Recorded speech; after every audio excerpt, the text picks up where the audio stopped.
Hi అండి, నేను మీ కిరణ్. ముందుగా అందరికీ విజయదశమి శుభాకాంక్షలు. విజయదశమి రోజు బెజవాడ కనకదుర్గమ్మ శ్రీ రాజరాజేశ్వరీదేవి అవతారంలో మనకి దర్శనమిస్తారు. ఈరోజు అమ్మవారికి నైవేద్యంగా శాఖాన్నం మరియు ఖీర్ని నేనైతే ప్రసాదంగా నైవేద్యంగా పెట్టాను. ఇప్పుడు ఈ శాఖాన్నం రెసిపీ ఎలా చేసుకుందామో, నేను ఎలా చేస్తున్నానో చూస్తూ అలానే చిన్న నాకు తెలిసిన రాజరాజేశ్వరీదేవి స్టోరీని మీ అందరితో కూడా షేర్ చేసుకుంటాను. సో ఇప్పుడైతే ఒక ప్యాన్లో కొంచెం నూనె వేసుకొని లవంగాలు, యాలకులు, దాల్చిన చెక్క అండ్ అలానే బిర్యానీ ఆకు వేసి జీలకర్ర వేసి కొంచెం వేయించుకోవాలి. వేయించుకున్న తర్వాత మన దగ్గర ఏ కూరగాయలు అయితే ఉన్నాయో అవన్నిటినీ కూడా వాడుకోవచ్చు. నేనైతే బీన్స్, క్యారెట్, బెండకాయలు, దొండకాయలు, స్వీట్ కార్న్, పచ్చిమిరపకాయలు, కరివేపాకు, ఇంకా వంకాయలు, బంగాళదుంప ఇవన్నీ కూడా బాగా చిన్న చిన్న పీసెస్లో కట్ చేసుకొని పెట్టుకున్నాను. ఈ మసాలా దినుసులు ఎప్పుడైతే వేగాయో దాని తర్వాత ఒక్కొక్కటిగా ఫస్ట్ కరివేపాకు వేసి, కరివేపాకు మంచి స్మెల్ వస్తుంది కదా, చిటపట్లు ఆడినంత వరకు. తర్వాత పచ్చిమిరపకాయలు కూడా వేసేసిన తర్వాత తరిగి పెట్టుకున్న కూరగాయలు అన్నీ కూడా ఒకేసారిగా వేసేయడమే. ఒకేసారి వేసేసి ఉప్పు జల్లి కాసేపు ఫ్రై చేయాలి.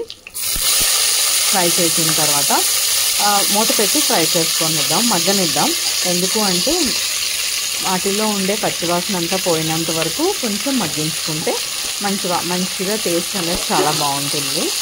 అండ్ ఇలానే నా దగ్గర అయితే ఫ్రోజన్ బఠానీ ఉన్నాయి. ఫ్రోజన్ బఠానీ కూడా నేను వేసేసాను. ఇప్పుడు వంకాయ ముక్కలు, బంగాళదుంపలు అన్నీ కూడా ఒక్కసారి వేసేసి బాగా ఫ్రై చేసుకోవాలి.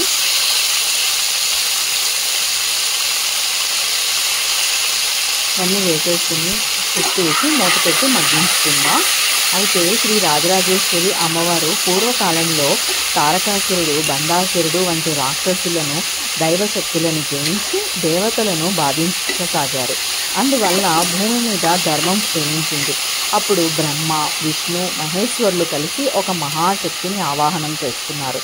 ఆ శక్తి నుండి వెలిసిందే ఈ రాజరాజేశ్వరీదేవి. చాలా పెద్ద సింహాసనం మీద కూర్చొని ఉన్న తల్లి. అటు ఇటు లక్ష్మీదేవి, సరస్వతీదేవి చామర్లు వేస్తున్నట్టుగా చెరుగును ధరించి ఉంటారు ఈ రాజరాజేశ్వరీదేవి. అశేష దేవతలతో కలిసి బండాసురుని సంహరించి దేవతలకు విజయాన్ని ప్రసాదించింది రాజరాజేశ్వరీదేవి అమ్మవారు. కరుణామయి, సౌందర్య రాశి, శాంతి స్వరూపిణి అయినప్పటికీ అవసరమైనప్పుడు అసురులను సంహరించే చండికా రూపం కూడా అవుతారు.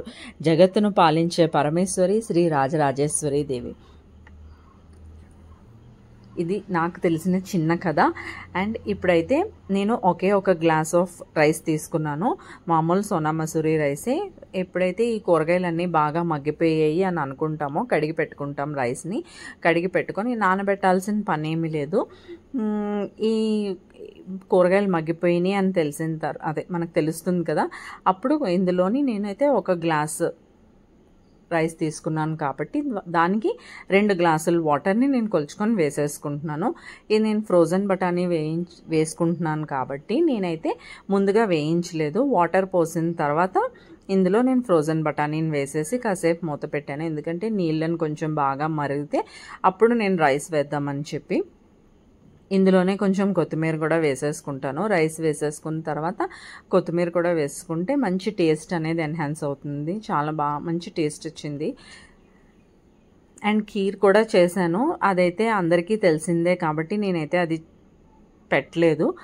బాస్మతి రైస్ అని చిన్న బియ్యం దొరుకుతాయి, వాటితో మిల్క్ మేడ్ వేసి పాలతో చేశాను ఖీర్. అది కూడా చాలా బాగా వచ్చింది. ఇవాళ ప్రసాదాలు 2 కూడా టేస్ట్ చాలా అంటే చాలా బాగున్నాయి. ఇలా కొంచెం ఉడుకుతున్నప్పుడు ఇందులో కొత్తిమీర కూడా వేసేసుకొని సాల్ట్ ఇక్కడ అంటే మనం ముందు కూరగాయలు మగ్గించడానికే వేసాం కదా, తర్వాత రైస్ ఎప్పుడైతే వేసుకున్నామో రైస్ కూడా వేసుకొని కొంచెం తక్కువ వేసుకుంటే మంచిది.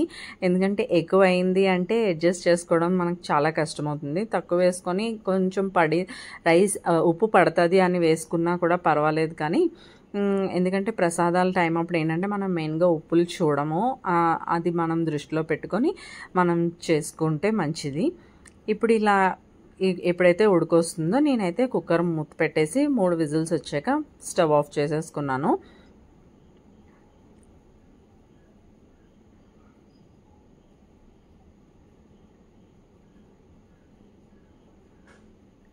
3 విజిల్స్ రాగానే స్టవ్ ఆఫ్ చేసేసుకుంటే మనకి శాకాన్నం అయితే రెడీ అయిపోయింది. మూత తీసి చూసిన తర్వాత ఈ వెంటనే కలపకూడదు. దీనిపైన మనం ఒక 2 టేబుల్ స్పూన్స్ ఆఫ్ నెయ్యిని వేసుకోవాలి. నెయ్యిని వేసుకొని అలానే ఎవరికైనా నిమ్మరసం కూడా కావాలి అనుకుంటే ఇది కేవలం ఆప్షనల్ మాత్రమే, నిమ్మరసం కూడా వేసుకోవచ్చు. నేనైతే నిమ్మరసం వేయలేదు. ఆల్రెడీ పులిహోరలు చాలా తింటున్నాం కదా పులిహోర ప్రసాదంగా, అందుకని నేను నిమ్మరసం అయితే వేయలేదు. ఓన్లీ నెయ్యిని మాత్రమే 2 స్పూన్స్ నెయ్యిని వేసి ఒకసారి బాగా కలుపుకొని అమ్మవారికి నైవేద్యంగా ప్రసాదించాను. టేస్ట్ కూడా చాలా అంటే చాలా బాగా వచ్చింది. చూస్తున్నారు కదా, కూరగాయలే ఎక్కువ, రైస్ అనేది చాలా తక్కువ. కూరగాయలు ఎక్కువగా ఉండి రైస్ తక్కువగా ఉండేదాన్నే శాకాన్నం అని అంటాము.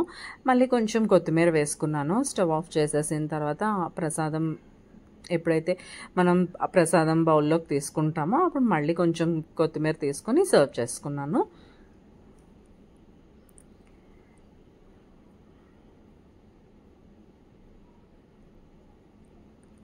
మన ఛానల్ని, మన వీడియోస్ని నచ్చితే లైక్ చేయండి. మన ఛానల్ని సబ్స్క్రైబ్ చేసుకోండి. ఇంకా మంచి మంచి వీడియోస్తో మీ ముందుకు వస్తాను. మన ఛానల్ని సబ్స్క్రైబ్ చేసుకొని పక్కనే ఉన్న బెల్ ఐకాన్ క్లిక్ చేస్తే వీడియోస్ పెట్టిన వెంటనే నోటిఫికేషన్స్ అయితే వస్తాయి. Thank you so much for watching and thank you so much for your time.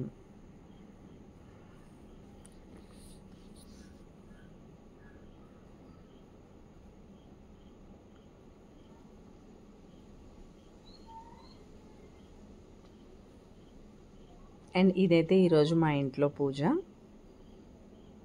Bye bye.